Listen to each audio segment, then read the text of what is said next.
ನಿಮ್ಮ ಬಾಕಿ ಇರುವ ಬಿಲ್ ಅನ್ನು ಪಾವತಿಸಲು ಹೋಮ್ ಸ್ಕ್ರೀನ್ನಲ್ಲಿ ಕಾಣುವ ಈಗಲೇ ಪಾವತಿಸಿ ಪೇ ನಾವ್ ಬಟನ್ ಮೇಲೆ ಟ್ಯಾಪ್ ಮಾಡಿ.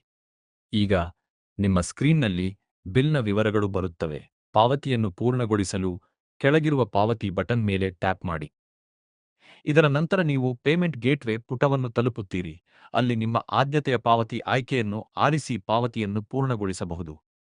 ಮೊದಲನೆಯದಾಗಿ ಆಪ್ನ ಹೋಮ್ ಸ್ಕ್ರೀನ್ನಲ್ಲಿ ಕೆಳಗೆ ನೀಡಲಾದ ಪಾವತಿ ಐಕಾನ್ ಮೇಲೆ ಟ್ಯಾಪ್ ಮಾಡಿ. ಪಾವತಿ ಪುಟ ತೆರೆದಾಗ ಮೇಲಿರುವ ಆಯ್ಕೆಗಳಿಂದ ಲ್ಯಾಂಡ್ಲೈನ್ ಮೇಲೆ ಟ್ಯಾಪ್ ಮಾಡಿ. ಈಗ ಸಂಬಂಧಿತ ಬಾಕ್ಸ್ನಲ್ಲಿ ನಿಮ್ಮ ಎಸ್ಟಿಡಿ ಕೋಡ್ ಮತ್ತು ಲ್ಯಾಂಡ್ಲೈನ್ ಸಂಖ್ಯೆಯನ್ನು ನಮೂದಿಸಿ. ಸಂಖ್ಯೆಯನ್ನು ನಮೂದಿಸಿದ ನಂತರ ಮಾಹಿತಿಯನ್ನು ಸಲ್ಲಿಸಲು ಕೆಳಗಿರುವ ಸಲ್ಲಿಸಿ ಸಬ್ಮಿಟ್ ಬಟನ್ ಮೇಲೆ ಟ್ಯಾಪ್ ಮಾಡಿ. ಈಗ ನಿಮ್ಮ ಬಿಲ್ನ ವಿವರಗಳು ನಿಮಗೆ ಕಾಣಿಸುತ್ತವೆ. ಮುಂದುವರಿಯಲು ಬಿಲ್ ಪಾವತಿ ಬಟನ್ ಮೇಲೆ ಟ್ಯಾಪ್ ಮಾಡಿ. ಕೊನೆಯದಾಗಿ ಪಾವತಿಯನ್ನು ಪೂರ್ಣಗೊಳಿಸಲು ಪಾಪ್ ಅಪ್ ಸ್ಕ್ರೀನ್ನಲ್ಲಿ ಕೆಳಗಿರುವ ಪಾವತಿ ಬಟನ್ ಮೇಲೆ ಟ್ಯಾಪ್ ಮಾಡಿ. ಇದರ ನಂತರ ನೀವು ಪೇಮೆಂಟ್ ಗೇಟ್ವೇ ಪುಟವನ್ನು ತಲುಪುತ್ತೀರಿ. ಅಲ್ಲಿ ನಿಮ್ಮ ಆದ್ಯತೆಯ ಪಾವತಿ ಆಯ್ಕೆಯನ್ನು ಆರಿಸಿ ಪಾವತಿಯನ್ನು ಪೂರ್ಣಗೊಳಿಸಬಹುದು.